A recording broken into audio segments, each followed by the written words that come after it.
দুনিয়াবাসীর মানুষ ভালো করে একটা মেসেজ শুনে নাও। নবী আমার বলেন, মৃত্যু হওয়ার আগে, কবরে যাওয়ার আগে তোমাদের ঈমানটাকে পরিপূর্ণ করে নাও। নবী আমার বলেন, কবরের আযাব বড় কঠিন। তোমরা কবরে যাও, কবরের আযাব বড় কঠিন। কবরে আযাব কিন্তু সহ্য করার মতো তোমার বান্দা ক্ষমতা নাই। নবী আমার বলেন, কুল্লু নাফসিন যায়িকাতুল মাউত, প্রত্যেকটা প্রাণীরই মৃত্যু হবে। প্রত্যেকটা প্রাণী তার মৃত্যুর স্বাদ আস্বাদন করতে পারবে, করতে হবে।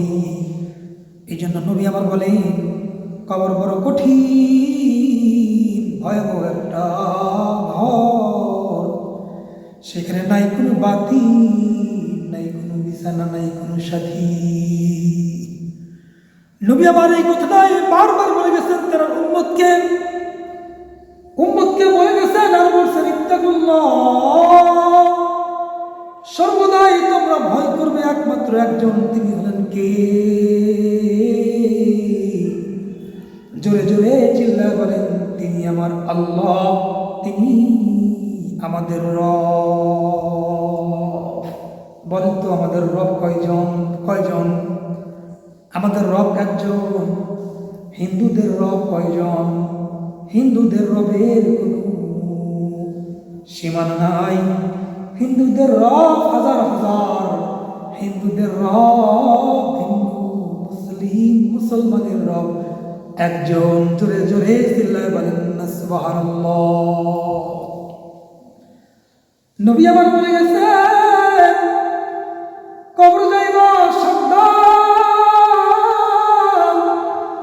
কবর এমন একটা ঘর, বান্দা যদি তুমি আমল নিয়া কবরে যেতে পারো, কবর তোমার জন্য জান্নাতের বাগিচা হয়ে যাবে। কবর তোমার জন্য আরামদায়ক বিছানা হয়ে যাবে। বান্দা তুমি যদি ওই কবর ভিতরে গুনাহ নিয়ে চলে যাও, কবর তোমার জন্য সাপ বিচ্ছুর গর্ত হয়ে যাবে। কবর তোমার জন্য জাহান্নামের গর্ত পরিণত হয়ে যাবে। জোরে জোরে বলেন কথাগুলো ঠিক কিনা? ও মুসলমান, আল্লাহ নবী বলেন, এই জন্যই তো আল্লাহ রাব্বুল আলামিন তোমাদেরকে দুটো অপশন দিয়েছেন। বান্দা তুমি দুনিয়ার মধ্যে চলবা, দুনিয়ার মধ্যে চলতে ফিরতে আমার আপনার কিন্তু গুনাহ লেগেই যাবে। কলমের ভিতরে গুনাহ লেগে যায়। জামার ভিতরে গুনাহ লাগলে সাবান মেডিসিন দিয়ে আমি আপনি পরিষ্কার করতেই পারি সহজে, কিন্তু বডির ভিতরে আল্লাহ দামি একটা কলম দিয়েছি। এই কলমের ভিতরে ময়লা লাগলে সেই কলমের ময়লাটা দুনিয়ার কোনো সাবান সোটা দিয়ে পরিষ্কার করা সম্ভব নয়। আল্লাহ বলেন, হাবিব, আপনি আপনার উম্মতদেরকে জানা দেন, কলমের ভিতরে যদি ভুলবশত গুনাহ করে ফেলে, বান্দা ভুল তো করবে, মানুষ মাটির তৈরি, কয় গুনাহ তো করে ফেলবে। কয় গুনাহ করে ফেললে ওটা পরিষ্কার করবে কি করে, ক্লিন করবে কি করে? আল্লাহ রাব্বুল আলামিন দুইটা পন্থা অবলম্বন করে দিয়েছেন। কয় ও পয়গম্বর জানা দেন, 2 টাইম তারা কোরআন শরীফ তেলাওয়াত করবে, ফজরের পরে এবং মাগরিব পর। আল্লাহ নবী বলেন, ফজর পরে কোনো বান্দা যদি সূরা ইখলাস 3 বার পাঠ করে, কুল হুয়াল্লাহু আহাদ, আল্লাহুস সামাদ, লাম ইয়ালিদ ওয়া লাম ইউলাদ ওয়া লাম ইয়াকুল লাহু কুফুয়ান আহাদ। এরপরে বান্দা বলবে, কুল আউযু বিরাব্বিল ফালাক মিন শাররি মা খালাক। এরপর বলবে, কুল আউযু বিরাব্বিন নাস মালিকিন নাস ইলাহিন নাস।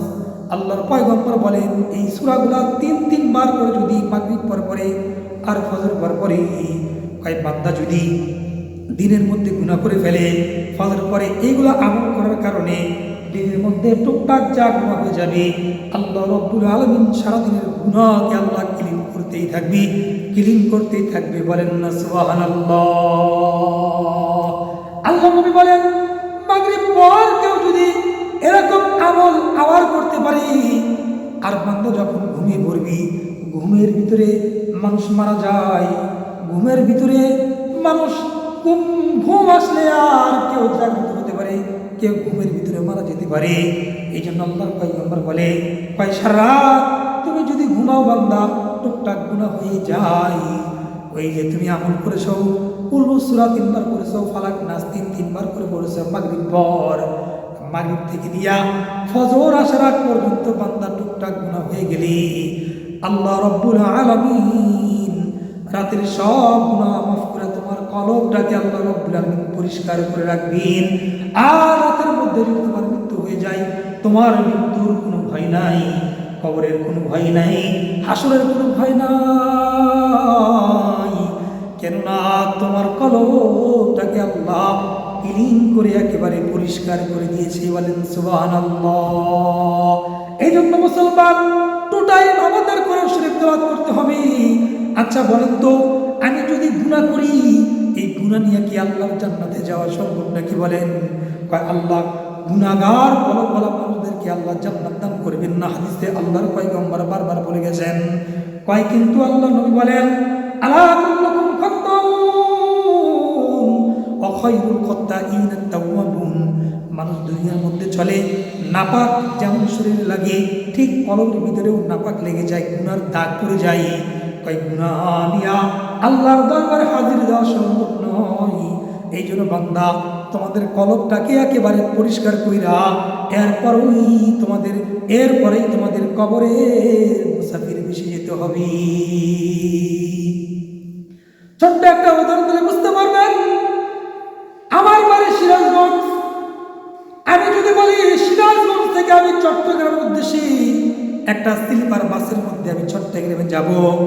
আচ্ছা বলেন, চট্টগ্রামে যদি যাই 1,500 থেকে 2,000 টাকা আমার ইনভেস্ট করতে হবে, টিকিট খরিদ করতে হবে। টিকিট ক্রয় করে আমাকে চট্টগ্রামে যেতে হবে 2,000 টাকা দিয়ে সিরাজগঞ্জ থেকে স্লিপার দামি বাসে। এখন ওই জায়গায় যদি আমি স্লিপার বাসকে বাদ দিয়া যদি আমি বলি আমি এয়ারওয়েজ কোম্পানির মাধ্যমে, আমি বিমানের মাধ্যমে আমি সিরাজগঞ্জ থেকে আমি চলে যাব চট্টগ্রামে। আচ্ছা বলেন, 2,000 টাকা দিয়ে কি আর চট্টগ্রামে যেতে পারবেন? না না না, 2,000 টাকা দিয়ে আর সম্ভব নয়। ওই 2,000 জায়গায় এখন 15 থেকে 20,000 টাকা আপনাকে ইনভেস্ট করতে হবে, মানে বিমান কোম্পানিওয়ালাকে দিতে হবে। এরপরেই বিমানের টিকিট আপনাকে হাতে দিবে। আচ্ছা বলতো মুসলমান, বিমানের টিকিট পেলেন, এখন বিমানের টিকিট পাওয়ার পর আপনি কি চাইলে কি আপনি বিমানে ঢুকতে পারবেন? বলে না, বিমানে ঢোকার আগে আপনার ব্যাগেজ লাগেজগুলাকে আপনি যে ব্যাগেজ লাগেজ নিয়ে যাবেন, সেই ব্যাগেজ লাগেজের ভিতরে একটা সামান্য পরিমাণ একটা বেলেট আপনি নিতে পারবেন না। ব্যাগের ওখানে যাওয়ার সঙ্গে সঙ্গে বা এয়ারওয়েজ কোম্পানির যেই সমস্ত লোক আছে, সিকিউরিটি আছে, আপনাকে আইসা আপনার ব্যাগেজ লাগেজগুলোকে স্ক্যান করবে, পরীক্ষা করবে কিছু অবৈধ জিনিস আছে কিনা। অবৈধ জিনিস থাকলে এটা বাতিল করবে, অথবা আপনার প্রোগ্রামকে বাতিল করে দিবে, অথবা এগুলো রেখে যেতে হবে। এরপরে শুধু তাই নয়, এরপরে বিমানে ঢোকার আগে ডিসিপ্টর দিয়ে আপনার পুরো বডিটাকে চেক আপ করবে। চেক আপ করার পরেই আপনি এরপর বিমানে যেতে পারবেন। মুসলমান একবার কি আকল দিয়ে চিন্তা করছেন যে আপনার বাড়ি, আপনার টাকা দিয়ে আপনি বিমান ভাড়া করেছেন, আপনার বাড়িতে যাবেন, এরপরেও ব্যাগেজ লাগেজ চেক করা হয়, আপনার বডিটাকে ডিজিটাল দিয়ে চেক করা হয়। ও মুসলমান, একটাবারও কি আমি আপনি চেক করেছি, চিন্তা করেছি? একটাবারও কি আমি আপনি চিন্তা করেছি? আকলের জেহেন দিয়ে কি একটাবারও কি আমি জেহেন দিয়ে আপনি কি চিন্তা করেছেন, আমি কি চিন্তা করেছি যে দুনিয়ার শুধু বিমানে আমার টাকা দিয়ে আমি ঢুকবো, তাই যদি আমাকে আটকে ফেলে? তাহলে একবার চিন্তা করেন, মৃত্যুর পরে কবরে যাওয়ার সঙ্গে সঙ্গে জান্নাতে যাওয়ার আগে আমার পুরা বডিটাকে, আমার কলবটাকে আল্লাহ রাব্বুল আলামিনের আদালত থেকে তেনার প্রহরীর মাধ্যমে আমাকে ডিজিটাল দিয়ে চেক আপ করবে, কি করবে না বলেন?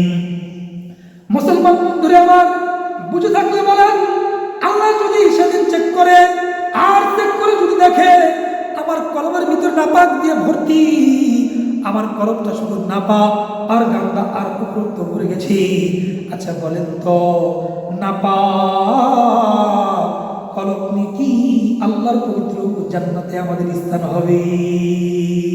কখনোই আমাদের কিন্তু জান্নাতে স্থান হবে না। এখন আপনি কি করবেন?